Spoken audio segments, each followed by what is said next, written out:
This episode of the SwitchCast is produced by Eleanor, our honored Patreon member and Switch Knight.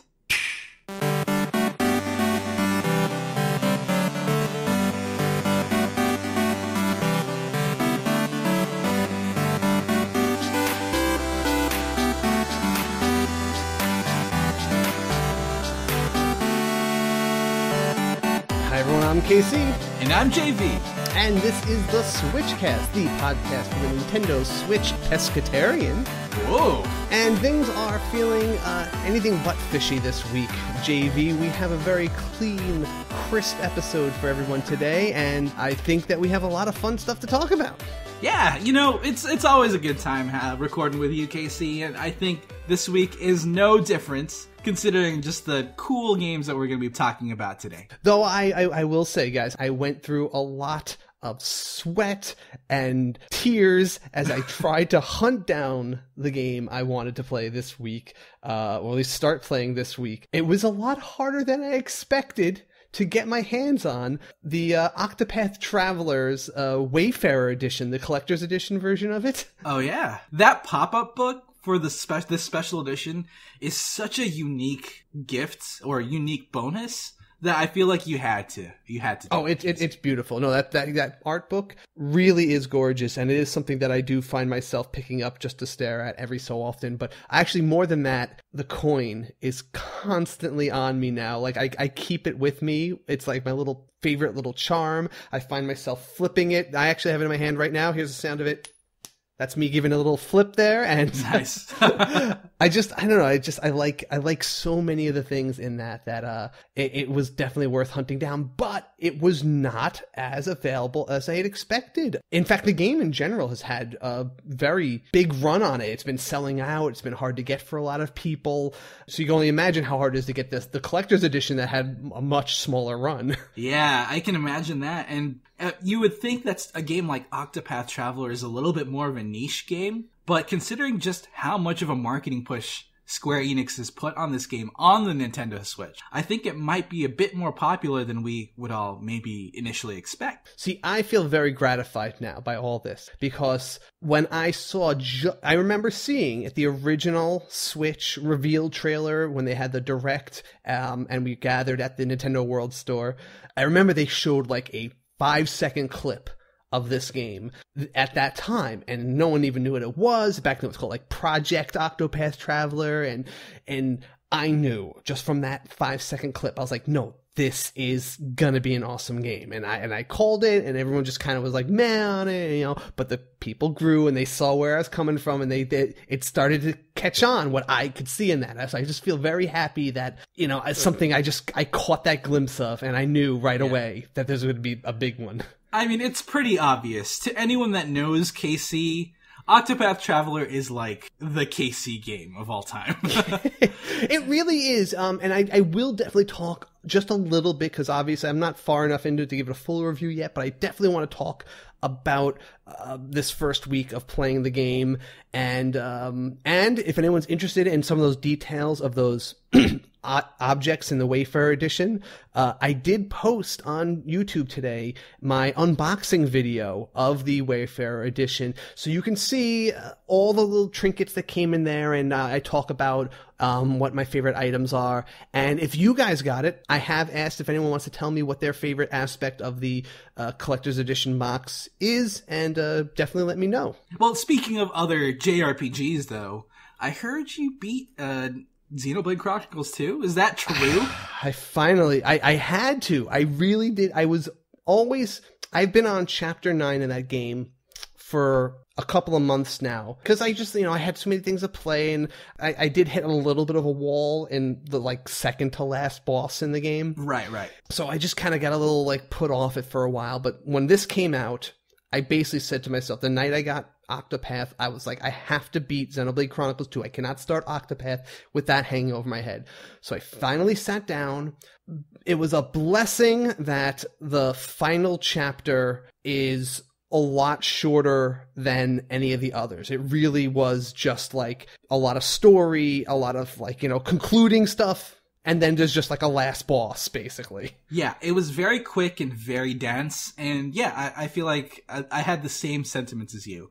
And in fact, we're definitely not going to discuss it in depth in this episode, but you have a sentiment regarding the ending that I believe I share with you. Yeah, I'm going to tease this. I'll mention that I did feel that the ending was overall very satisfying and very awesomely done, and it has a very good cinematic closure. But they do one of those things. I'm not spoiling anything, but they do kind of add like a little thing at the end, like an epilogue. Yeah, like a little epilogue that I felt kind of spoiled some of it, and I was kind of like, you know what?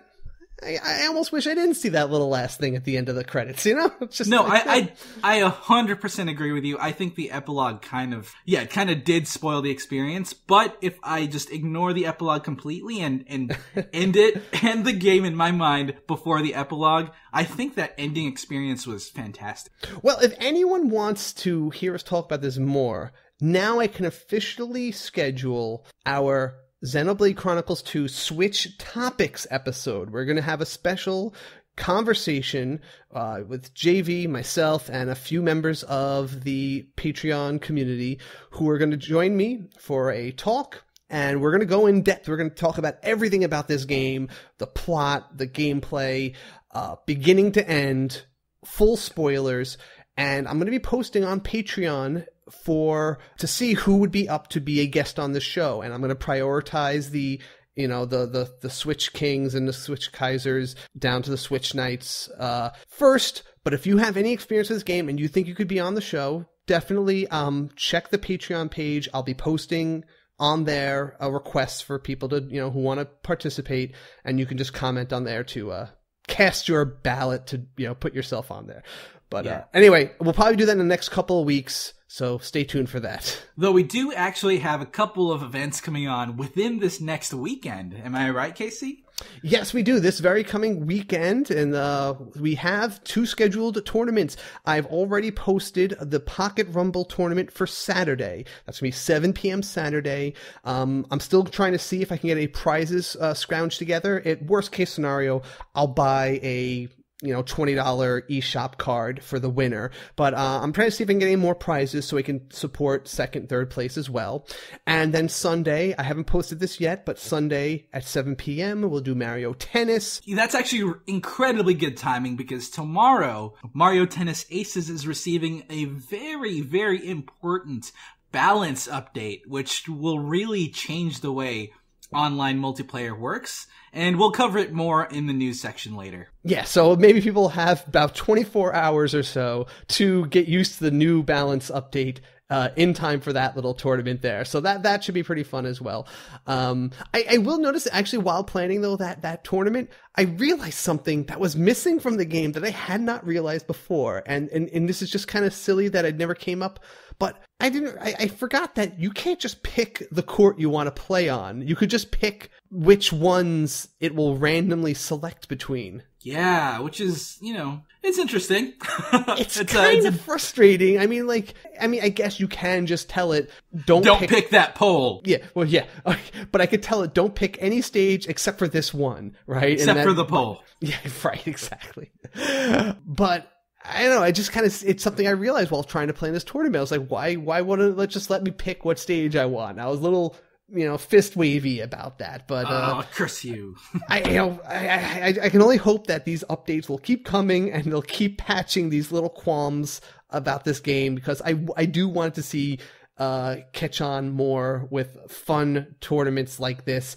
Obviously, the people who have mastered the game have really taken it to a higher level already, but I want to see it, just a more fun Mario Kart level of competition and still enjoyment. Right, I agree. All right, anyway, let's go into the game time, talk about all that we've been playing this week then, and after that, we'll go into the news rundown, and we're going to close up today with a special community pulse, where I've asked you guys something interesting regarding the 3DS and the future of Switch, so stay tuned for all that after all this.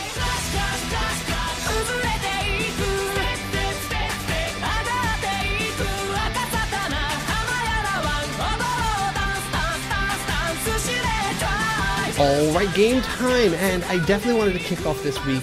Even though I'm not giving my full review, I just am so interested in and so enamored with Octopath Traveler that I have to talk about at least my initial experiences with it here.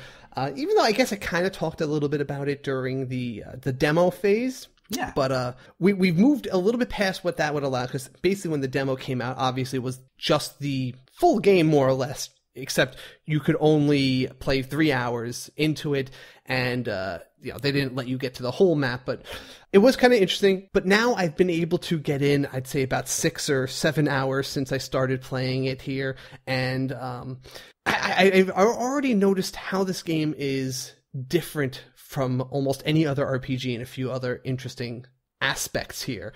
You didn't pick this up, did you? I have not. I figured this is 100% a KC game, and okay, I'll let you run this boat. So I'm kind of calling this the Canterbury Tales of JRPGs. Interesting. It does feel very much like, so far, it is 8 separate stories that are all not even like just kind of tied together by this meta narrative of the character, whatever character you start with, kind of just traveling around and gathering them.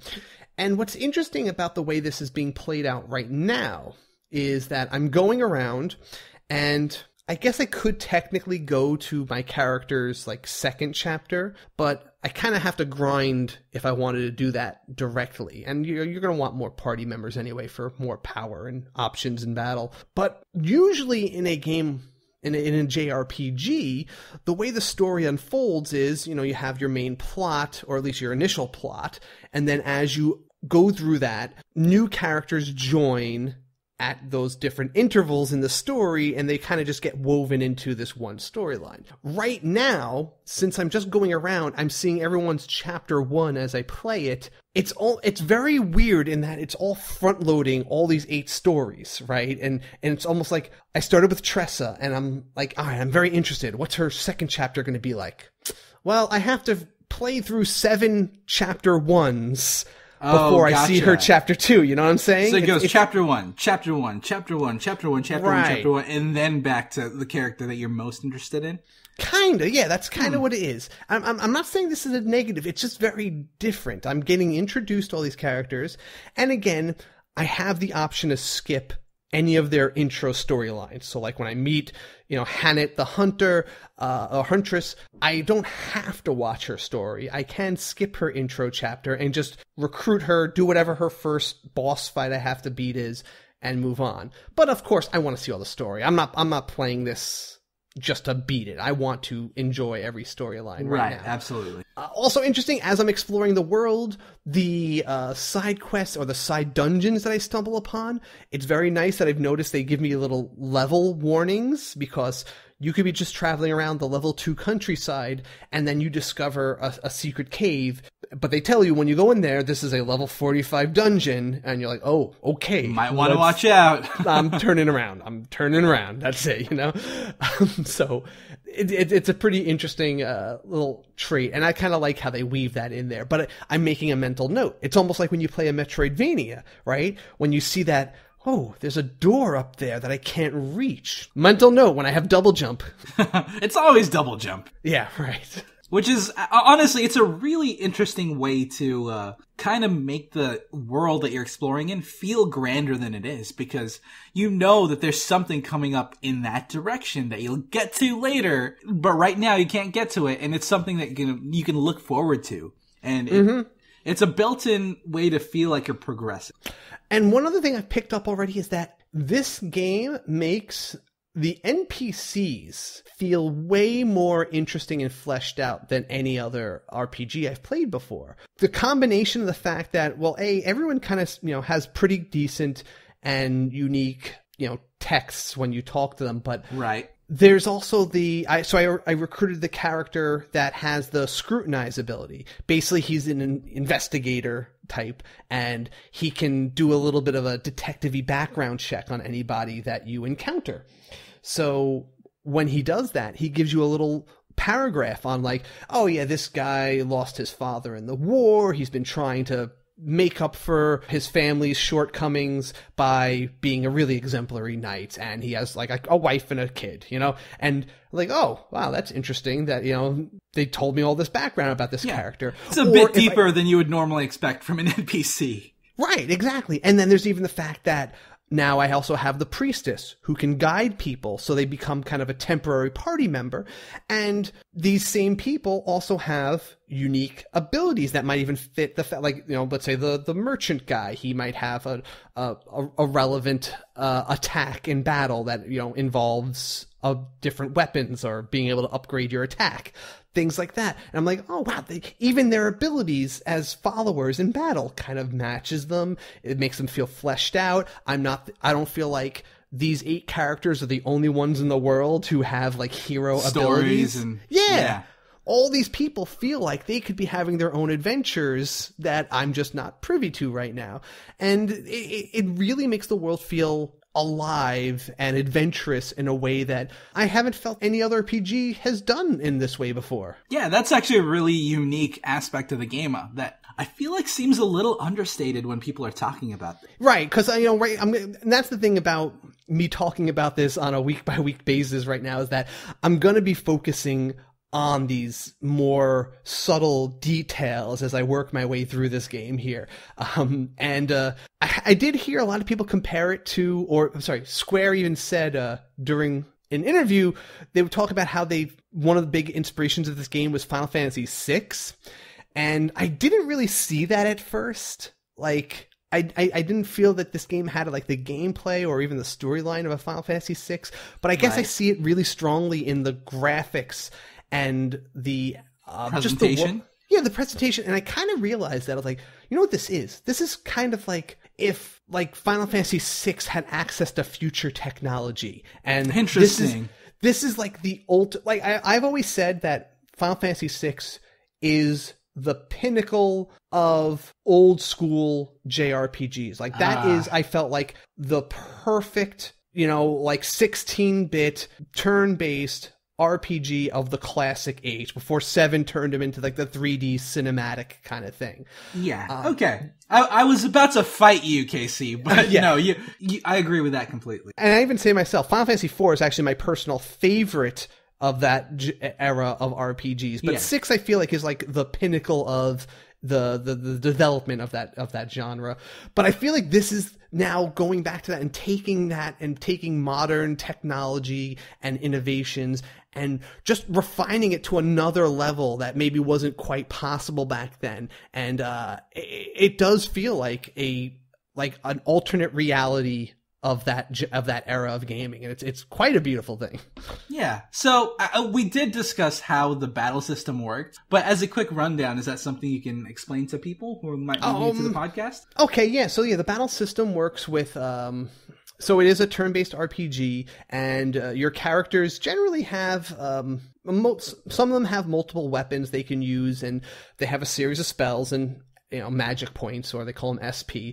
But you have this action point system, very similar to Bravely Default, where every turn you build up one of these little action points that, as long as you don't spend any, you can stockpile them for another turn. And you can store up to 5 of them. And on any given turn, you can cash in up to 3 of them to do a total of 4 acts, or to do 4 attacks, or to do a 4 times multiplier to a spell's power. Gotcha. And the way this interacts with the action is that different enemies have different weaknesses. So, but not only does a weakness to a certain element or weapon type do extra damage, but it chips away at their shield icon they have. And the shield icon will have a number. Let's say it has 2. And if they get hit twice by an element or a weapon that they're weak to, they go into break mode where they're stunned and they're extra weak to attacks. And that's the perfect time to spend all your action points and just really beat down on their weakness. So it looks like there's a lot of timing involved, when to break, when to fully engage with all of your abilities, that type of stuff. Yeah, there's a lot of tactics with that, especially on boss battles. A lot of the boss battles I fought so far, an important thing to keep in mind is, let's say an enemy has like 6 shield icon, you might want to just bring him down to 1 shield. And then when you see he's charging up for his big, super devastating attack, finish off that last shield and stun him then to break him out of it so that, you know, you get the most out of it. He loses his big attack, and now you cash in all your points to do the damage. But the timing of that really kind of pays off. And if you could time it well with your allies, you could try to stun all the enemies at the same time and then do an AoE that hits everybody for extra damage. There's a lot of ways to take advantage of this break system and finding out what enemies are weak against what. They have a handy chart under each enemy also that shows you what weaknesses you've discovered. So if you've ever hit them with a club, it'll show you underneath them, oh yes, they're weak to club because you've used it on them before, or fire element or something like that. And so once you discover a weakness, it marks them. Right, so there is a degree of discovery and figuring out, okay, this is what the enemies are weak to. Now we have this information for future battles, and that makes facing this type of enemy a lot easier in any upcoming encounter you have, right? Yes, right. And I also like that instead of giving people the spy ability, like in most games you would have to use like a certain action to like identify weaknesses,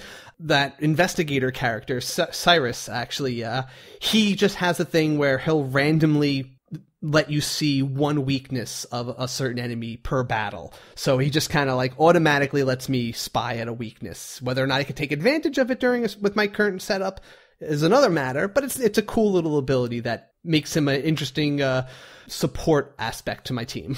Yeah, that seems like a really cool system, and I know you haven't really explored this game that much, but other than the graphics and how it's presented, what was one aspect of the game that really stood out to you so far? I mean, the sound and the music is already entrancing me.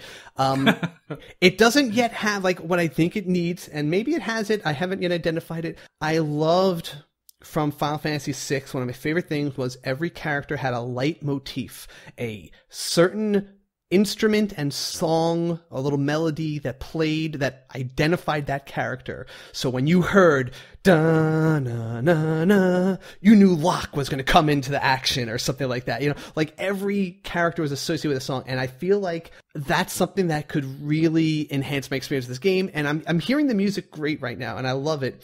But I feel like if they go that direction and I start identifying every character with a leitmotif, I will be like head over heels in love with the soundtrack. And that's always been a big part of these games for me. Yeah, you know, that considering how much the game emphasizes these 8 characters, I feel like the game would be remiss to not do something like that. Right. But again, I'm still recruiting everybody, and hopefully by next week I can start exploring chapter 2s and getting into some more of the deeper elements of the story. Because right now, I don't even know what the overlying, the overarching threat or danger in the world is right now. There's no like unified villain. I don't know if it's even going to be 8 separate villains or something like that. So I really want to see how they weave this whole together. I mean, that was my thing when I was playing Xenoblade Chronicles, right? I wanted to know who the villain was, and if I'm sold on the villain, that's a huge part in my enjoyment of a game as well. So I'm very intrigued on how they're going to play this out. Yeah, and I definitely want to follow up with you in future episodes to see how you feel once you get deeper into the game. Yeah. And this is something that I'm sure we're going to be covering a lot more in the future. Yes, and I'm sure in 6 months I will do a Switch Topics on this as well. Oh my gosh. You're alone on that one. You're on your own. Okay, sounds good. All right, JV, you played a couple of fun things you played something fun this week, didn't you? Yeah, I played something that is 100% more my speed. I picked up 20XX. That is an independent 2D action platforming game that essentially harnesses the spirit of Mega Man X and forms it into a roguelike experience. So you can tell that this is something that I would probably dig. Yeah, robots and roguelikes. That is like the title of your autobiography. I actually really like that. Robots and roguelikes. The JV story. I dig it. Anyway, of course, once you see even the title of this game, the title 20XX is a direct reference to Mega Man X's timeline, and this game is unabashedly Mega Man X. I'm going to say Mega Man X a lot in this review, just because of how much it pulls from that game. And it's not even, hiding it. It's very explicit about it. It's interesting. I think this is a growing trend, and I kind of approve of it, where we've played a few games now that are really just trying to emulate or pay homage to some classic, mainstream series, but they're doing it in a way that they're not like, oh, we're not trying to copy this game, tee-hee. They're just like, yeah, we are 100% trying Copying to do this game. Yeah, doing that game, and we're not. I think there's not as much of a taboo about it anymore because people want to play these kind of games, and as long as the game is done well, or has its own little spin on things, people don't seem to like just say, Mega Man clone, don't need it, get out of here. Especially considering a Mega Man X style game hasn't come out in quite a while. I know the Mega Man X Legacy Collection is coming out next week, and I'm super hyped for that. But 20XX does fill a bit of a void when it comes to this genre. It's not something that we've explored very often. But to get down to the nitty-gritty of it, once you start up the game, the intro is a direct reference to the classic Mega Man skyscraper intro. Like, how it zooms up from a skyscraper and you see Mega Man X looking out onto the skyline of a war-torn... It's so good. No, I'm not familiar with that. No. Okay. Yes, and once you get into it, and you pick up the game, it puts you into a tutorial and you figure out, alright, the controls are exactly like you'd expect from a Mega Man X game. You jump, you dash jump, and you wall climb just like Mega Man X does, and the physics itself replicates those games to a T. I've played so much Mega Man X over the years, so I have a really strong familiarity of the physics of how Mega Man works, and this game replicates that so well. Yeah, really, that's pretty... I mean, that's the main thing, is that feeling, that the way Mega Man moves, the way he shoots, that's kind of what captures that feeling. Yeah, so it's very important. If you see all the graphics and the character designs and the presentation, if it looks similar to Mega Man X, but the physics and the feel aren't quite right, I would be hammering this game down to the ground. Okay. You are a tough customer when it comes to that kind of thing. Yeah. And when it comes to this, it's just, I'm so glad that they replicated it quite well. And it really made the experience a lot more enjoyable. Now, to start the game, you actually take control of one of two characters. It's Nina, who controls just like X, and Ace, who controls just like Zero. So you have two options right from the get-go to pick whether you want to go for an X-like experience, shooting, charging up your blaster and attacking enemies from a distance, or Ace, which is Zero, that you slash up close and move around with quite a bit of agility, getting in your face and striking that way. Is the action based around getting to bosses and acquiring their powers like a Mega Man X game? Yeah, that's a really good question.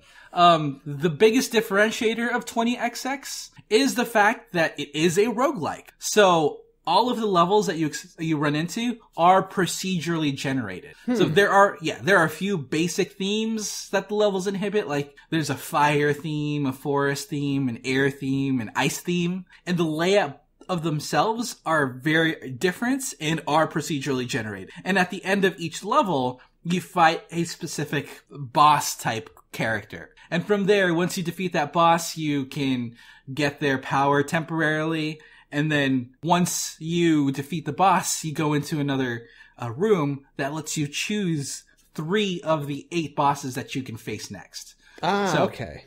So it is roguelike in the sense that you only have 1 life per run. And once you go through a level and you fight a boss, you just keep going until you die or you beat all 8 bosses. And if you do die, you go back to the headquarters, you spend all of your resources to upgrade the individual stats and abilities of your character, and then you proceed doing a run from the start once again, now with upgraded stats and power. So ultimately the gameplay loop is you going through the run, winning or dying, upgrading, going through the run, winning or dying, upgrading. So since it's that roguelike experience, it does differentiate itself from Mega Man X that way. Oh yeah, that's the biggest. Okay, that was the biggest thing I was curious about. So I guess it's almost fair to say this kind of resembles maybe that other game that I was really fond of, which was Flint Hook. It kind of reminds me of a little bit of Flint Hook, where that was a procedurally generated stages that eventually lead to bosses that you would beat, and and you go as far as you can, and then eventually you'd unlock permanent upgrades for your character. So I love that game. So and that had like the space pirate theme. This seems like a similar concept, but with the Mega Man theme. Yeah, it's kind of funny. I feel like Flint Hook is a really good KC game, while 20XX is also is in the same genre, but a really good JP game. That is funny. Yeah. So. There are also a lot of caveats to this system, though. For example, there are 8 bosses, but none of them are anywhere near as iconic or as personable as what the ones you face in the Mega Man X series. Oh, really? Yeah, they're cool and they have different challenges. Some of the bosses that have weird platforming elements that you have to work around, but none of them have the personalities of the bosses in Mega Man X. In Mega Man X, you have which one was my favorite? There was like Boomer Kuwanger, which was a robot. He was like a beetle, Kabuto. Right? Yeah. Yes, Hercules beetle that threw a giant boomerang, and that is an iconic look. There was Chill Penguin, there was Flame Mammoth. I think one was Chill Penguin was Chill Penguin, yeah. Armored Armadillo, yeah. There was so. Oh wait, I'm trying. I remember. Can you remember? No, I remember that there was Spark Mandrill, Chill Penguin, Boomer Kuwanger. There's always a water guy. Oh, Launch Octopus. Oh, there you go. And you're missing one. Let's see, what element of him is? There's a bird. There was Storm Falcon. Storm Eagle. A lot of these characters are iconic and pretty memorable. In 20XX, they're not quite that memorable. So, maybe it's a little bit of nostalgia in me, but I don't think I remember the bosses or will remember them in the future like I do with X. That's not necessarily a knock on 20XX itself. It's just, it's just how it is. And considering this is an indie game, it doesn't have the clout of the Mega Man name, so the characters are not necessarily going to be as memorable in that way. Now, what I did find cool was that you don't necessarily heal when you pick up drops while killing enemies. You get resources, and you can go to health vending machines that are scattered mid-level and heal from there. So you have the option to heal if you want to, or you can maybe even just go through without any healing, and that might be something to add a bit of an additional challenge to your run and your playthrough. So there is that way you can customize your capabilities. There's also a lot of power-ups that you collect that can give you bonuses for your entire run. That amount of diversity is pretty cool. And one thing I loved about 20XX, co-op play. Ooh, okay. Yes. Tell me how that works. You're going through a run just like any other game, but you have 2 players at once. One person controls Nina, one person controls Ace, and that dynamic is actually a lot of fun. I was playing with David, and he played Ace, and I played Nina, and being able to position yourself knowing that the 2 characters have different ranges that they excel in, we were really able to position ourselves in a way that that strategically got us through the level more efficiently. And I like that a lot. No, that's something that I definitely can say no other game of this genre I've seen pull off before. So that's a really quite a little achievement, and definitely a selling factor. Yeah, selling fat, something that sets it apart. And that experience alone is really enjoyable to someone like me. Being able to play Mega Man X co-op is something I actually I wish Mega Man X had two. I want to play as Zero and X at the same time. And that's not something that happens right now, or in any of the previous Mega Man X games, except for the Japanese Mega Man arcade unit that has co-op Mega Man, and I love that too. But anyway. It's really special, being able to play this type of gameplay in co-op. Now, what I found also cool was that this game is really big on daily and weekly challenges. Okay. Yeah, where you can go through the game with different, tweaks and modifiers that tweak the gameplay a bit. And as you go through these weekly challenges, you compete with your through leaderboards and get the most points. And I think that's a really cool way to add more replayability to this game. That's pretty fun. I believe there's also more characters that are coming out in the future. Like there's a character called Hawk, which uses a laser whip. And I believe I got to play as Hawk in one of the PAXs that we went to previewing this game before it was announced up for the Switch. Okay. And I liked Hawk a lot. I believe he kind of played like Castlevania dude, like Simon Belmont. Yeah, there you go. And it was a ton of fun, and I'm really looking forward to them adding more of a diverse character pool in this, because I feel like there's a lot of potential for fun in that avenue. Especially considering it's a procedurally generated game, so it's not like you necessarily... So you're more likely to want to play through it again, right? And you're going to see something different with the stages, but now you're playing with a different character at least, so you can... see how this character helps you through certain types of stages, or, just seeing new things with a new character rather than running through the same stages with, maybe just a different character. Yeah, right. Or just a different loadout. So that's pretty cool. Now, but what I really want to ask though, this is something I'm curious, tying it into, Mega Man's original name, Rockman. How does this game rock? The music is actually really strong. It has really cool chiptunes vibe to it, and I really liked it a lot. Now, it's definitely not as iconic as anything that Mega Man put out. It's just, something that plays in the background that keeps you pumped, but I didn't really gravitate towards any specific tune or song. Okay. And that's kind of natural when it comes to this type of game, especially since it's procedurally generated. You can't really add musical personality to each level because it's kind of random. Mm-hmm. And that also ties into it's not really a criticism, but one of the little quibbles that I have with 20XX. It is procedurally generated, but that means that each level doesn't quite have the personality that the Mega Man X levels have. Mm-hmm.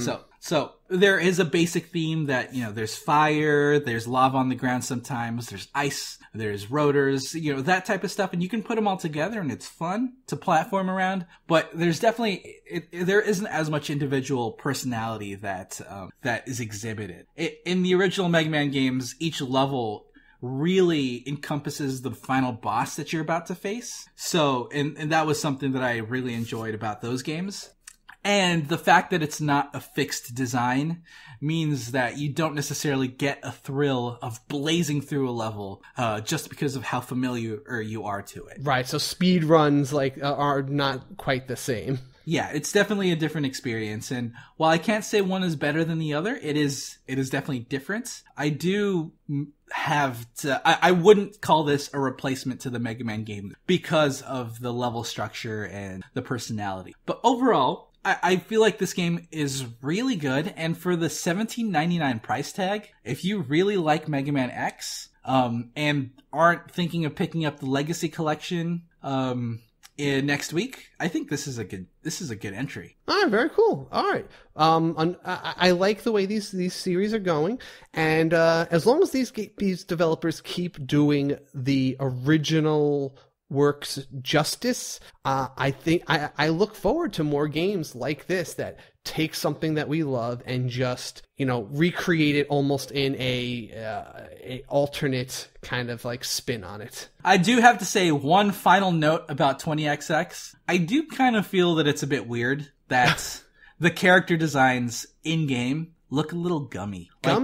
Like if you look at screenshots, they kind of look like little gummy bears or something gummy attached to each other. Interesting. Let me take a look here. I kind of see what you're saying. They kind of have like a softish kind of roundness to them. Yeah, round, soft. And the word I see is gummy. And that's not necessarily a bad thing.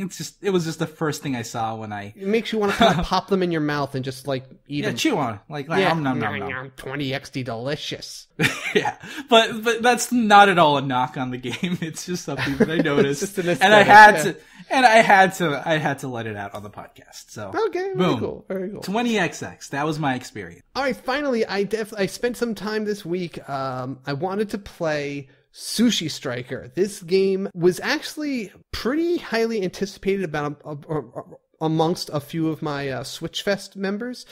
Just anything that gets us playing against each other in a cool competitive but lighthearted way was something that was interesting. So I rented it, and I just started playing a couple of days ago. I'll say this much. This feels like the highest production value puzzle game like that I've probably played. Really? In the genre of games, like, let's say, like Puyo Pop, Tetris, or any of the million, swipey puzzle games on iPhone, right? Candy Crush, Bejeweled. Yeah. Like, it feels like it's in that genre, but only in gameplay. It feels like this is a game that has way more put into it, just presentation-wise, than anything else of all those kind of games. So I have to give it that right off the bat there. You turn this game on, and the first thing you get like an anime intro with a music video and a hilarious set of lyrics that is something that you would expect to see when you turn on BlazBlue, right? It's like this fully animated. I mean, it's more cartoony. It's in the style of something like the Ghost one, Yokai Watch. Yokai Watch. Yeah, that's actually the aesthetic that I kind of think of when I see Sushi Striker. Yeah, it's in that kind of cute kind of like, vibe like that there. But it has its own thing, and it's really kind of funny. But the music for that intro, I'll say right off the bat, I was like, oh, okay. This is a seriously put together game here. I should put away my reservations that this is just, another shovelware type thing. Oh, I never thought it was shovelware, but I just thought it'd be like, all right, this is just kind of, they put together a good puzzle game.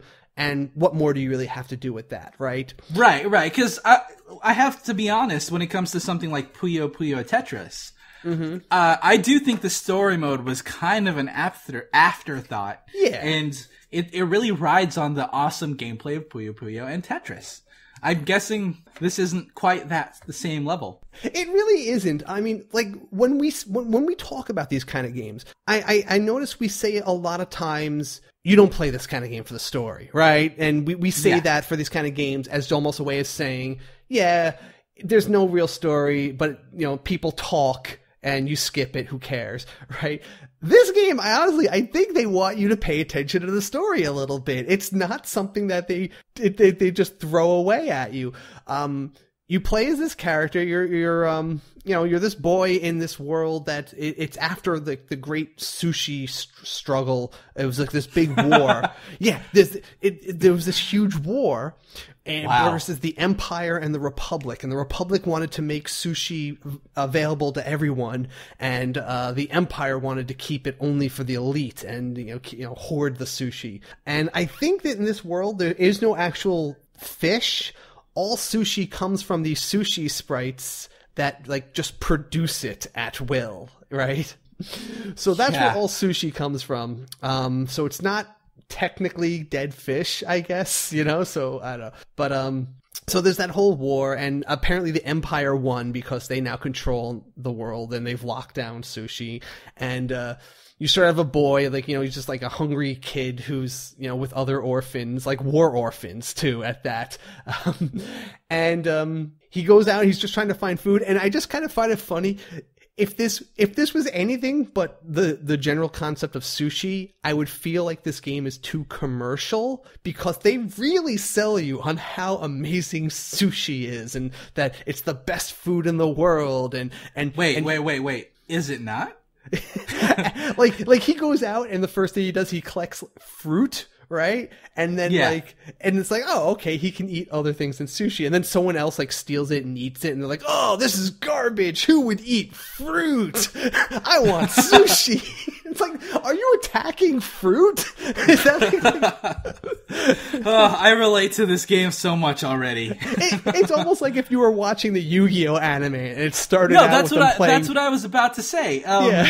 I feel like this is one of those, competitive tournament anime that is frankly one of my guilty pleasures. Yeah, no, I get it. And the story kind of has that vibe because it is like that, except instead of them selling you or shilling cards for you to go out, they're selling you sushi in almost the same way, but it's in a comical way, and I feel it's very intentional. Like, I feel like they've definitely drawn inspiration for the story, and half of the story I'm talking about so far is fully animated cutscenes. Like, this isn't just like, here's a still image and some text. A lot of the story so far has been told with what looks like it could be a Saturday, not even a Saturday morning cartoon, like an anime you'd watch on Netflix, okay? It's like really well done stuff.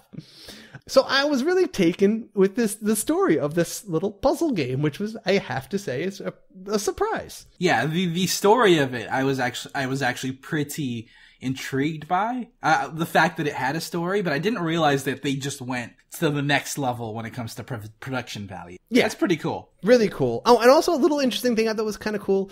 You could pick a boy or girl, and they have variations of all the animated scenes with whether you pick the boy or girl. So that actually probably took, I feel like that had to take a decent amount of extra work to throw that in. That there's two possible main characters for all the cutscenes. Yeah, that's a pretty big deal. Yeah. I was very skeptical of the price tag originally. I think it's about almost a full price game. Mm-hmm. But considering the production that went into it, I feel like it might be worth it. So far, I'm leaning in that way. So the actual gameplay now, it did take me, I was a little like, I want to start playing already, and it did take a little while to get to that, but eventually you start getting into your first sushi battles, and so the way it works is, when you finally get a sushi sprite, and they create the conveyor belts in which sushi plates go back and forth. And you have to make, so as the sushi kind of goes by and they have different colored plates, you have to, select one of the plates and then try to connect it to as many same colored plates as you can within 7 seconds. So you have to let go of the button before 7 seconds or you lose the entire combo you've been building up. But once whatever plates you've collected, as long as you let go in that time, builds up, you eat all the sushi, and the empty plates become kind of like ammo, like a pile of plates that you're ready to shoot at the enemy when you're ready to do so. And there's certain little special abilities as you power up and you eat. You can unlock the different sushi sprites you get, unlock special abilities. One might just turn everything the same color, so you can make one giant combo. Some let you heal yourself as you get items, and some might do like a damage over a time attack. But you're really focusing on your own thing, and you make your little combos, you release your plates, and eventually you beat the opponent. And it's pretty fun, it's pretty simple. Yep. Oh, what I do like though is the option to play with the touchscreen, because I said this feels like it's in the same like world as all those iPhone or iPad puzzle games that are like pretty common. So the fact that you could play this with the touchscreen is very natural, and it's actually my preferred way to play it right now. Oh, that's cool. Okay. Yeah. But so that you essentially touch the sushi that you like to line up. Yes, right. And then you just drag your finger across to the different ones. And yeah, it works pretty well. And you can, you just tap the things when you want to activate your specials and all that. But I think one of the biggest draws of this game actually is the multiplayer, the fact that you can play head-to-head with other people. And this is something, I think it's really trying at Switch Fest, because we were very preoccupied with Mario Tennis and Pocket Rumble that night. So that's the only reason that we did not get to play much of this.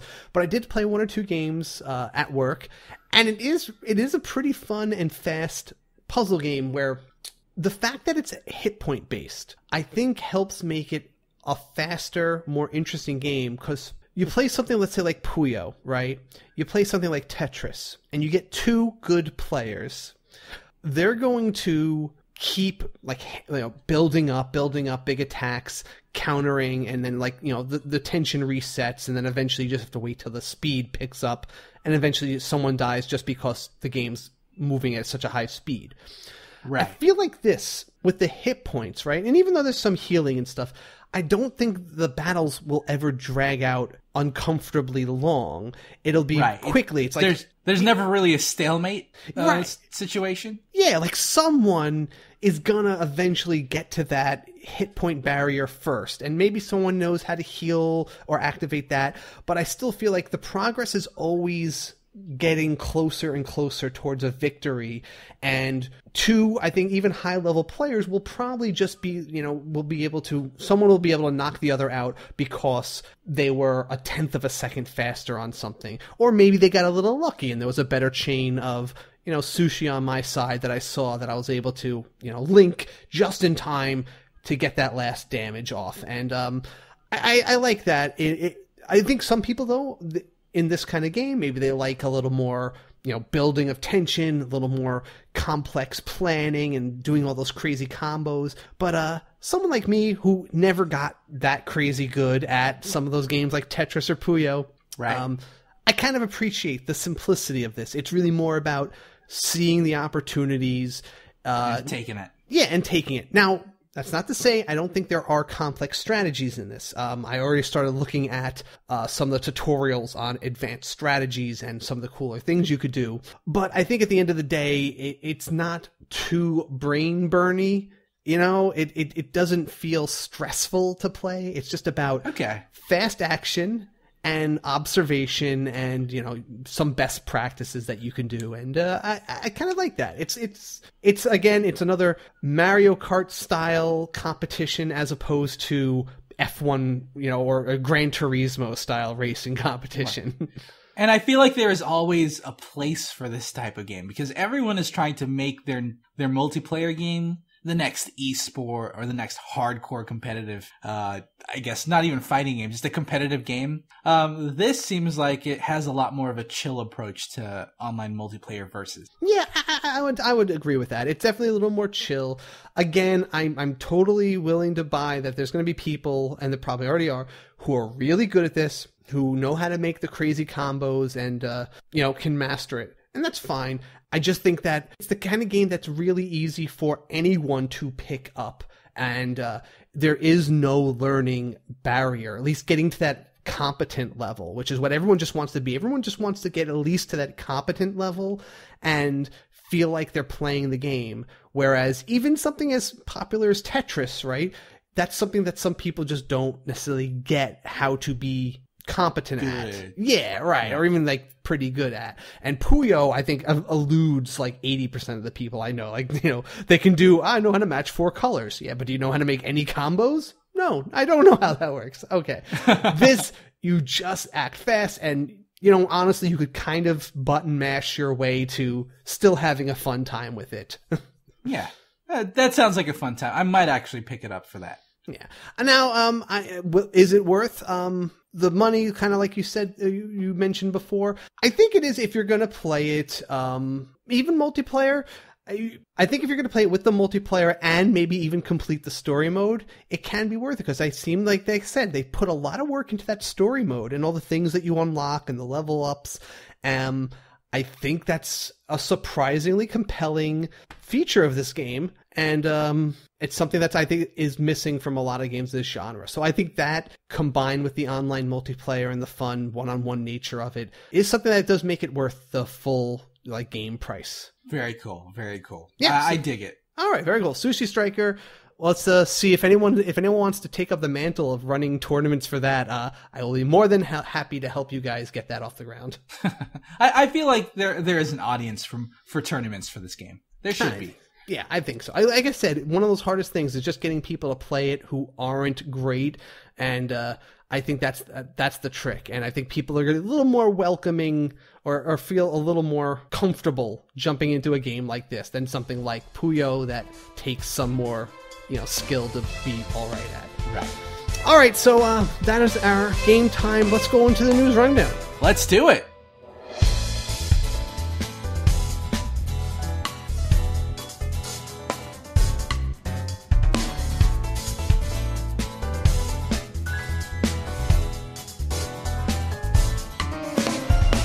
All right, news rundown, and here are your headlines. I think we already talked about this briefly before, but I will just go over the story again, that Square Enix issued an apology this week after underestimating the demand that Octopath Traveler was going to warrant, and people had a hard time getting a copy of the game, even the non-collector's editions, actually, that I was even getting. I don't know if they underproduced or they underestimated the demand. Were they able to confirm that? I mean, the way they presented it is that they just did not expect it to be as popular as it was, or so they did not produce. And some people are going to have to wait a couple of months to get their hands on it, actually. If they're not willing to go for the digital download, that is. Of course, that's always an option these days, which is nice. But some people want that physical version, which is, fair enough. But that's why Square Enix actually issued an apology that they could not meet the physical demands for the game. Right. Which is a good sign in the end. It is good, and it's surprising, and I'm just really happy that a game that I was so hyped about so early on has been become really popular, because you know what? If I do love this game all the way through, that means sequel, Oh, that's true. And honestly, this shows the power of the Nintendo Switch and may encourage Square Enix to invest in the future even further on the Switch. And maybe not even just Octopath or JRPGs. They might bring in different genres into the Nintendo Switch, and this is ultimately going to be a good thing. I'm going to call it. The next one's going to be called Decapath Traveler. Decapath Traveler. It's going to have 10 heroes. Oh, snap. An extra 2. Let's figure out names now. There you go. Moving on. Oh, right. So, do you remember the contest we talked about last week? I do. Yes, well, we had the Labo contest, and where they asked for people to make their own inventions or show off the custom stylized Switches. I'm sorry, the Nintendo Labo inventions. Or Toy-Cons, rather. Yeah. So the winners were actually shown off this week, and they were really cool. The winning inventions for a Toy-Con, one of them was a working accordion that used the light sensors on the Joy-Cons to let them identify when a finger hole was being covered up, right? So so it's basically solar. It's so you have to play in the light. But when your finger covered up certain holes, it knew that you were basically pressing that key and changed the notes on the accordion accordingly. And it had all these weird rubber bands that sensed the tension, so it knew when you were opening and closing it. And the other one was this series of 4 teapots that they used for a game where you had to basically fill up different cups of coffee, basically kind of like playing Diner Dash, where you were filling up different customers' demands with one of 4 different coffees or teas as they came in. So there were 2 really cool inventions. Huh, okay. Oh, I wasn't really aware of what the winning Labo ideas were, but considering the wide breadth of capabilities the Labo has, I'm so glad that people are embracing this level of creativity. I think it'd be really cool. Now, the ultimate prize for these people is if they actually release official releases of these different Toy-Cons. All right, so there are rumors that the Go Vacation minigame compilation that Bandai Namco is releasing might have online multiplayer. Yeah, this is notable. It's a minigame compilation. It kind of reminds me of Wii Play back on the Wii days. But, minigame compilations are not known to have online multiplayer. So if this is a thing, that could be a good differentiating factor that might entice people to pick this game up. Yeah, usually that kind of game is something that people mostly appreciate, just like locally, the fun groups. But I could definitely see the online being a merit to the game, something to make people interested in it. I mean, that's what the Switch has been really touting lately, all the online features. Right. Now, another weird, strange online aspect of the Switch. Our next news headline is about digital codes. So apparently this is a thing in Japan where people go out, buy physical boxes of games, but there's digital codes inside instead of a physical cartridge. It looks like Japan is getting physical box digital codes of Smash Bros. Ultimate and Pokemon Let's Go. I don't know how I feel about that. I mean, the thing I like the least about buying a physical game is having the box, somewhere, right? Like, now, For me, I do like having boxes. I think it's something really neat to have on a shelf. You know, you could splay it out library style, and it shows all the games that you've had in the past, and there is some merit to that. But it is kind of weird that this is a thing in Japan. Yeah, people buy a box. I definitely don't know how I feel about buying an empty box, right, just for the code. At that point, I feel like I would just buy the digital download, and what's my advantage to going there other than, I guess, having the box? I guess if you're someone who wants the box, then yeah. Well, I can see how this can be a way for them to circumvent digital download restrictions for memberships. Like if the Best Buy 20% off thing doesn't work for digital codes, but maybe this could do that. That's not bad, actually. That's probably the killer angle on this right there, because I stay away from lately more than normal the digital downloads because of exactly that. The Best Buy Gamer Club is such a good discount that it doesn't really pay for me to buy the digital downloads anymore. But you know what? There you go, right? Selling the box, even if it, for a game, let's say I couldn't get Octopath and I still wanted to get the discount. If they had the empty box version, I could, get pick that up and get the discount. Cool. Yeah, who knows? I also have to call out, though, this is something I wanted to mention. When I was buying, the first stop I went was my Best Buy for the collector's edition. And this is just a general courtesy. I feel like anyone working at those stores, if I ask for a game that is sold out, don't laugh at my question about you having it in stock. Don't be like, that game, idiot. What are you asking for that? That's too popular, Slowpoke. Like, all right, dude, I came the day it came out. I went to work first. All right, my bad. Don't rub it in by laughing at my question if you still have it in stock, all right? Show me a little... I don't like that, all right? I just gotta say that was one little annoying thing. Nothing against Best Buy. I love Best Buy, but that's just where this happened. Bad Best Buy employee. We put you on blast.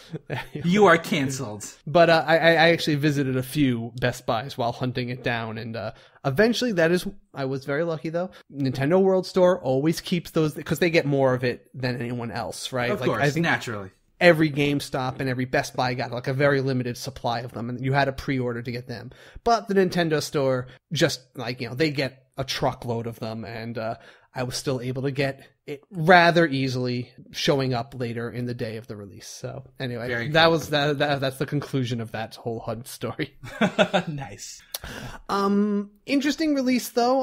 Also speaking of some digital games, Galaxy Variant S, which was originally scheduled to be a $10 game on the Switch eShop, switched that price tag to $0 and went for the free-to-play model for this title. Interesting. Okay. Yeah, it is kind of an interesting little switch for them, and I don't know what gave them the idea or to go for it, but I mean, it's one of those things we've said before that mobile market, the mobile idea is very strong with the Switch, and this is going down that path. And anyone's interested, Galaxy is kind of that, what do you call that? Kind of like Asteroids, that like momentum based. It's one of those games where, you're flying around in a 180, sense.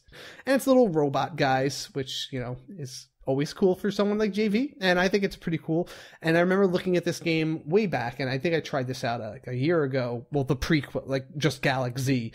And Galaxy was a pretty fun title, so it's kind of cool that they're making this free-to-play version with some microtransactions obviously thrown in to actually make some money off of it. Right. So there's that. It's definitely pulling that model, which I think might fit the gameplay that they're trying to go for in this variant. Yeah, we'll see how that goes. That's out right now, I believe, on the eShop, so you guys check that out if you want. Yep.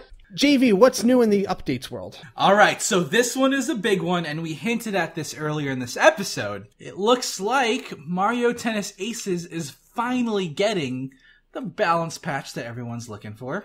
Yes. In particular, It sounds like the characters that were noted as defensive seem to be the most broken in the game. Right. So, especially Bowser Jr. Bowser Jr.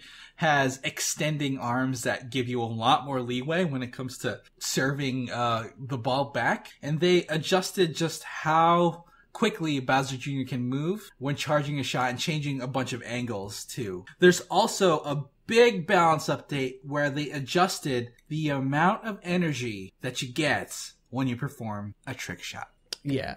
Trick shots are basically being the backbone of all the, like, you know, high level play styles right now. Right. It seems like, as we mentioned in a previous episode, it looks like trick shots were becoming the snaking of Mario Tennis Aces, and that is kind of an unenjoyable experience to a lot of people. Looks like they're very much reeling that back in, and it may make the standard gameplay mode a lot more viable and diverse. Mm-hmm. I will say, though, in the game's favor, though, we played some at the Switch Fest, and whenever a new player picked it up, someone who'd never seen the game before, some of the people who didn't even own a Switch, we gave them the defensive characters because we felt like they would be more fair. That would be the easiest way for them to pick it up, right? And they have that long range, so it kind of acted as a handicap for them since they, you know, were the less experienced players. I would be interested to see, though, if the defensive characters still are a little better for a new player. It's a good sign that they're doing these balance patches so quickly, just because of how much of an uproar there is in the online community. And, you know, there's even the whole Evo people who kind of slammed the game because of just how imbalanced Bowser Jr. is compared to everyone else. I'm glad that Camelot is recognizing a lot of the community's feedback and making balance changes. I think that's going to be necessary. And we've mentioned a few other little gripes here and there. It'd be nice to see. If over the future, you know, they tweak more and more of these little things like that there. Because I think there is a great game in here. Right now, it just seems like I'm of the opinion it's a pretty good game, but I feel like there's a great game in here if they are just willing to make a few more of these kind of tweaks. But they're in the right direction. Yeah, absolutely. And we'll see if this really fixes a lot of people's problems, or if the game needs a bit of additional tweaking. Speaking of Mario Kart type features, Mario Kart 8 Deluxe, they recently came up in a announcement by Nintendo during some questions and answers with Mr. Takahashi. He mentioned actually specifically that we will be adding more Mario Kart 8 Deluxe updates in the future. That there's, you know, this isn't the end, and just recently they had the Labo Toy-Con compatibility update added in there. Right. The game's totally about 4 years old now, if you count the Wii U version of it. Do you think that it's possible they'll add something major, or if it's just going to be little features like that Toy-Con thing? We don't know. There have been no specific answers or details that have been given so far, but it's nice to know that they recognize how big of a seller Mario Kart 8 is even now, and that they're going to keep updating this game in the future, maybe with more maps and levels. We'll see what it is. Now, that would be the coolest thing. If they added something like that to really reinvigorate the player base of it, that would be pretty cool. Speaking of additional updates,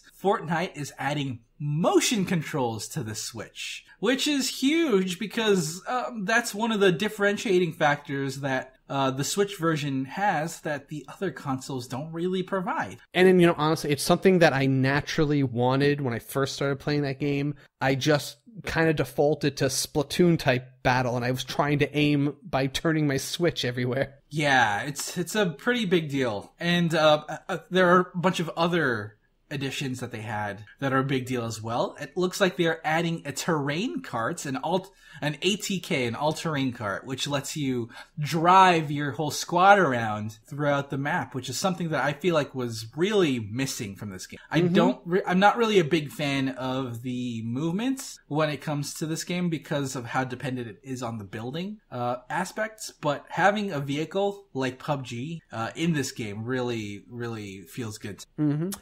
They also added a few little extra locations, or there's a new desert biome added to the map with 2 new locations called Paradise Palms and Lazy Links. I think that's going to be like a golf course because that new cart looks like a golf cart. But what's really kind of cool for late game tension, the center of the 7th, 8th, and 9th storms, normally you would see it on the map and you just know exactly where it's closing in. But instead, those storms are actually going to shift in random directions where they close. So it might not close perfectly in the center of the circle that your map denotes. It might close, anywhere randomly as it shrinks in. So you might have a great spot somewhere and you're all fortified. Oh, wait, it's closing like 50 meters to the left. All right, well, this thing's dead.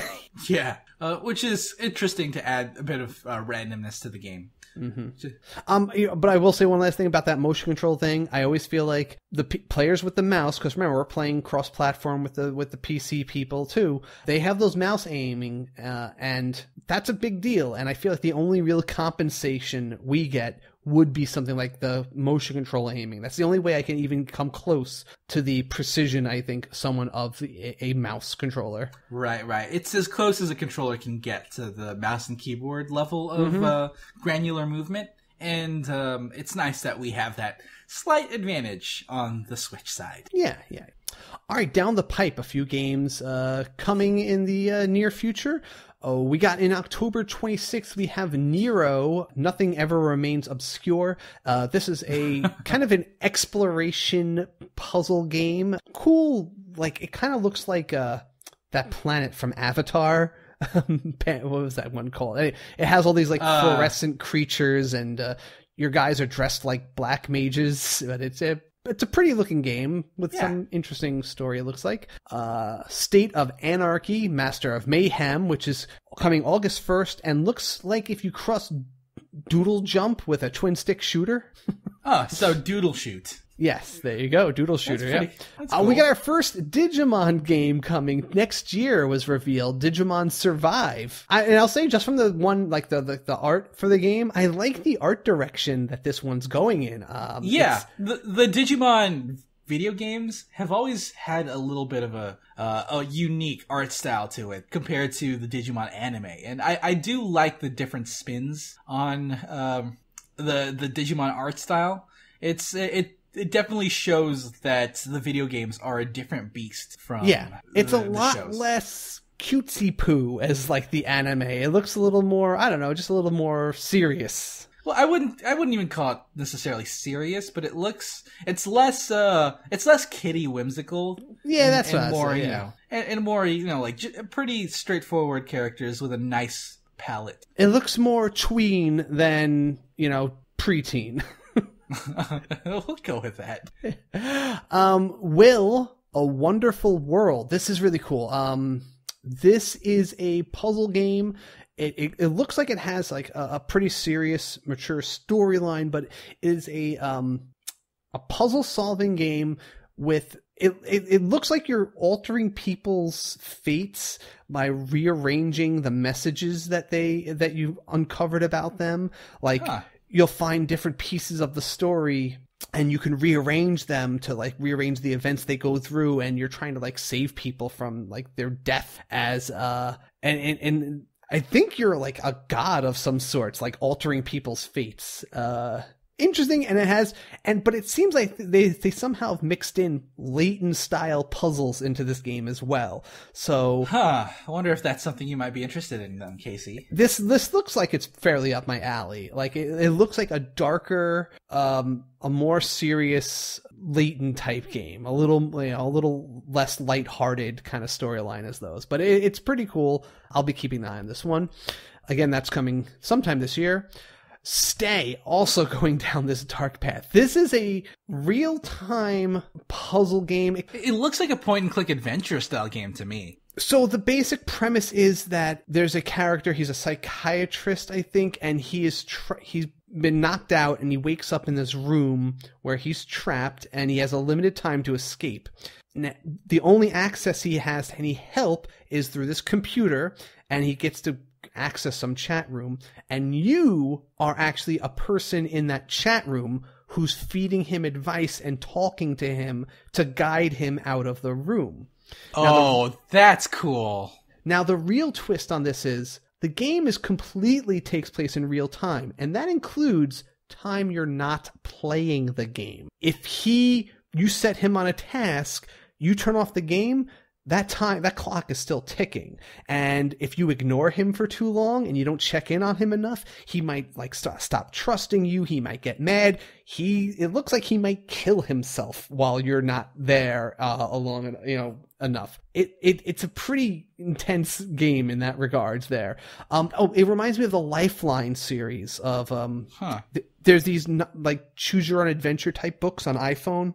And they kind of have a similar thing where there's some guy, let's say, who's trapped in a cave, and for some reason you're the only person he can contact on his cell phone, and you tell him what to do to get out. And he's like, okay, I'll try digging out this tunnel. And then he'll go away for like 2 hours. And then 2 hours later, he'll send you a text message, and it'll appear on your phone, and you'll know to check up on how he's doing and give him, more advice. And so it would play out in real time like that. So this kind of reminds me of that. Yeah. This is such a unique aspect and unique take on the game. It's like a dark Tamagotchi or something.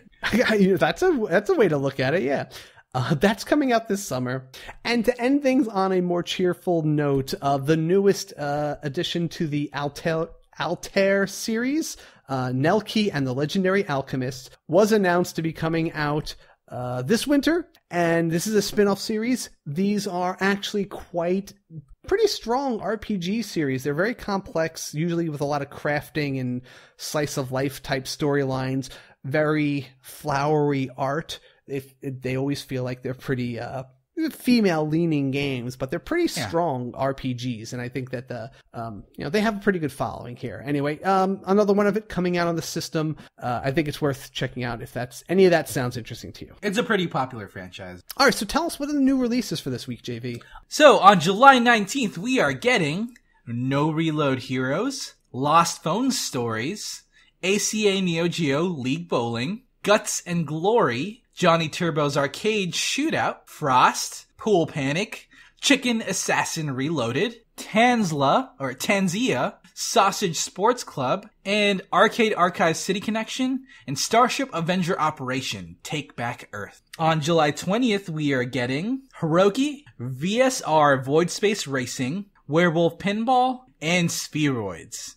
On the 23rd, we are getting Zakaria Pinball, and on 24th, we are getting Semblance, Toby the Secret Mine, and the Mega Man X Legacy Collection 1 and 2. All right, awesome. Okay, so why don't we take a quick breather and get ready for the last part of the show where we talk to the community in the Community Pulse and go over our System Switch picks.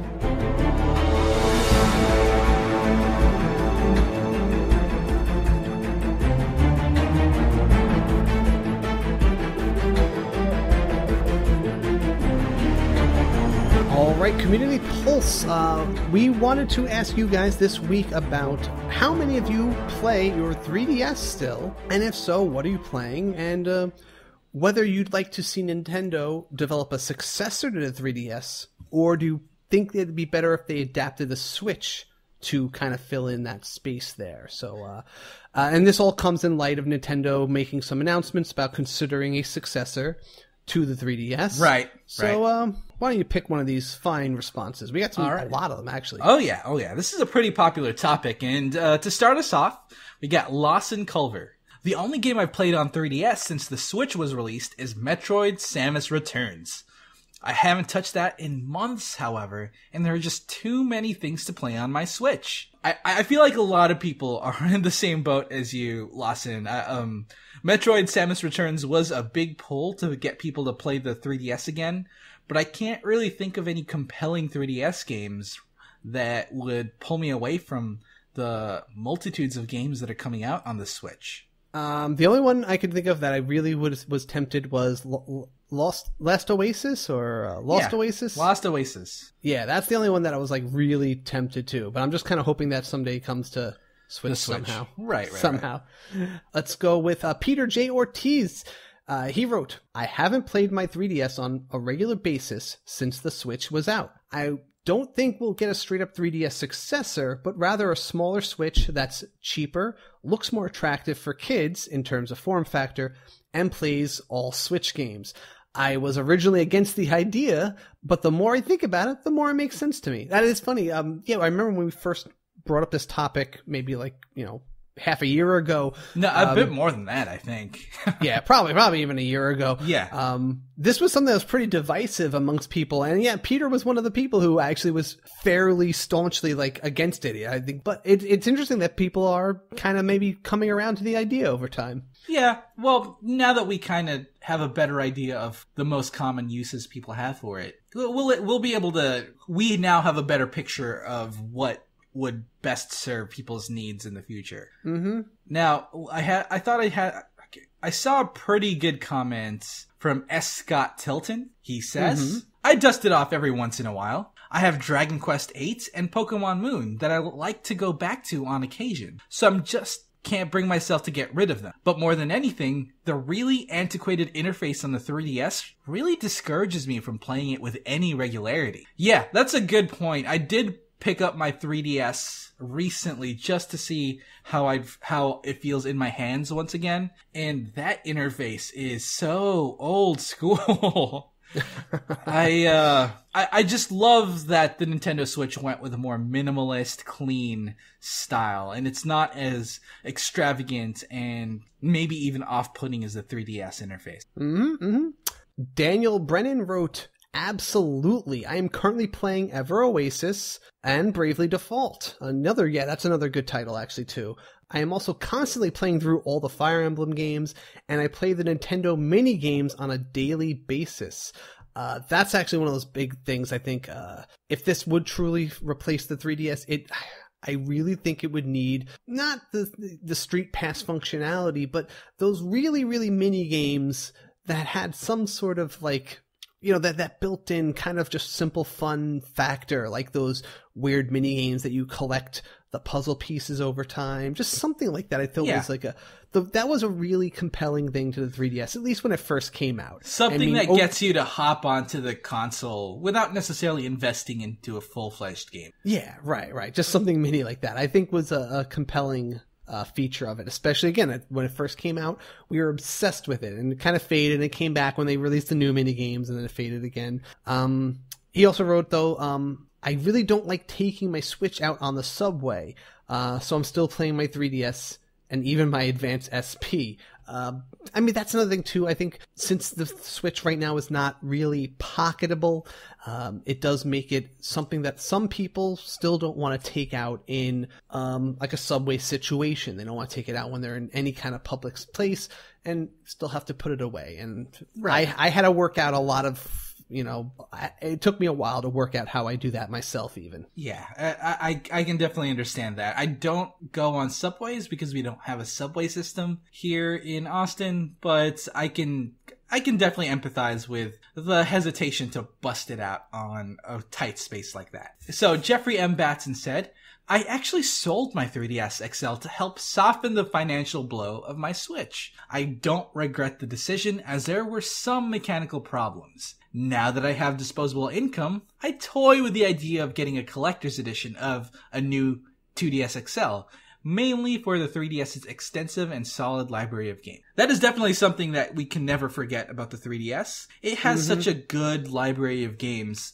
that you can always go back to. Some of those games are timeless, and you really can't go wrong picking it up if you want to give it another shot. No, and honestly, you could probably play the games on that library. Like, there's so many solid titles on that in that library that it would probably take you another 5 years to any one person to play through them all. Yeah, so if it's always a good option if you want to introduce people to gaming without the big financial investment of a Nintendo Switch. The 3DS is a good option. All right, sounds good. All right, remember, guys, if you want to pitch into the next Community Pulse, just tune into our Facebook channel or the Twitter, and that's where we usually post the questions on the day we record, which are Wednesdays, and you could chime in there as well. So why don't we close things up, JV, with our system switch? Cool. So what is your system switch, Casey? All right, well, this week I'm going to go into this because I've been following something new, and you guys know that I've talked a lot about like the collectible card games like Hearthstone and Shadowverse, and it's a little weird to be picking another card game one, but this one, I think, after losing hope that those other games would come to Switch, this actually is something that I feel would be contender. Solid candidate. Yeah, solid candidate to come to the Switch, and it has the backing to do so. That would be Magic the Gathering Arena. This is a still in beta title, and this is their new take on bringing Magic the Gathering to a digital space. It's not like the regular Magic Online, which, you know, has a very drab interface, and it's very complex looking, and it's not really a good form factor. This looks like it's on the level of something like a Hearthstone. It has a very smooth interface. It has good card animations, little fancy flares. It has an in-game economy, and you can unlock stuff by playing for free. Right now, the economy they're using doesn't look too solid. It looks kind of weird and convoluted, the way they're giving out free stuff and the way that you buy stuff. But the gameplay itself is good. It's Magic. Magic is the forefather of all the great CCGs. And unlike games like Hearthstone and any of those, that genre, Magic Arena still lets players interact on each other's turn. That's one thing in all those other card games. If it's not your turn, you're not doing anything. Magic still sticks with the idea that it's his turn, but I can play my instant spells and I can interact with them. And I think that's what makes it the far greater, deeper of the, CCGs type games if it comes to the Switch ever. And it is being built in Unity. So since it's in Unity, I think it already is built to come to all consoles like the Switch. It'll probably have crossplay with anything if it comes to iPhone or iOS. And it's just going to have the largest possible community. And with Wizards of the Coast backing it with their billions of dollars, they won't be so worried about, having to pay to update the game as often as a game like this would need to be on consoles. So, full disclosure, Casey, I've been playing this game a lot. I could see. I don't blame you. I was considering downloading the beta myself, but I just don't want to play it on my computer right now. Yeah, I'm on the same boat. That's the biggest turnoff for me. I don't want to sit down on my computer to play a card game. But, the gameplay of this is just so compelling. And the transaction system they have is actually really good. When it comes to buying booster packs, they give you a lot of booster packs for free, and every single time a new set comes out, you get a bunch of free booster packs. But every single time you open a pack, you have a little tick mark on what's called a loot chest. Oh, right. The vault or something they call it? Yeah, the vault. And once you get enough ticks, which is like 4 or 5 booster pack opens, you get a wild card of a certain rarity that lets you transform that wild card into any card of that rarity. You can pull these from booster packs, you can pull these, and you get them guaranteed over time. And that lets you choose the specific cards that you want and lets you really dig in. Now, it currently doesn't have, I think there's 2 options they need to either go with in order to make it a really, make players able to really customize the decks they want. They either need to add trading or a dust system, because those wild cards are nice and that will help you. But gotta remember, Magic is a game where you have 4 copies per card as opposed to 3. Right. In Shadow and 2 in Hearthstone. So it's a little more imperative that you have a way to make more of the cards you need. Yeah, I definitely agree. And I think they announced that they were either there's already a new crafting system that they added, or they're going to be adding a crafting in. Since this is still a beta, right. They're experimenting with a lot of stuff, and they've been resetting the progress every so often. So, and the wildcard system I think is actually quite brilliant. Yeah, it's a pretty cool idea. And overall, the feel of it is just so good. The menu, how they handle menus, is so much cleaner than anything they've done in the past. Mm-hmm. It feels the most streamlined Magic has ever been. I mean, yeah, it's Magic. That honestly is the king of card games. Yeah. And if they could actually somehow finally bring it to the portable space with a Switch and, even like an iPad or whatever, I think it will hands down be the best of that genre. Yeah. It has what I think is the coolest is that it has all of the limited modes that you can play. So it has built-in drafts, has built-in sealed, that type of stuff. So it's good. It's a fun time. All right, close us out with your pick. My system switch is something that I've been playing quite recently. It's called Hitman. Have you heard of the Hitman series before, Casey? I have actually only played the Hitman Go, the one that Square Enix released on iOS, but I know the Hitman series. Yeah. Right. So it's a third-person stealth game where you're a hitman and you're thrown into an environment like maybe a giant mansion or a big gala or something like that.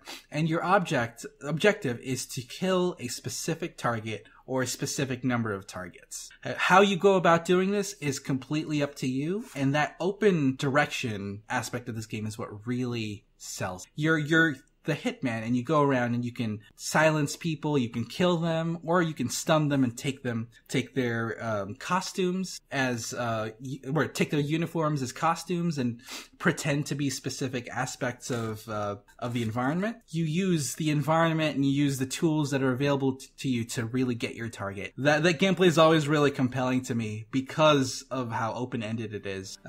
And I really feel like this type of game would be great on the Switch. Yeah, very cool. Yeah. All right, well, that is our show, everybody. I hope you enjoyed it, and I hope you will join us next time. Yeah, we covered quite a bit today, and it's good stuff. And until next time, switch it up. Thanks for listening.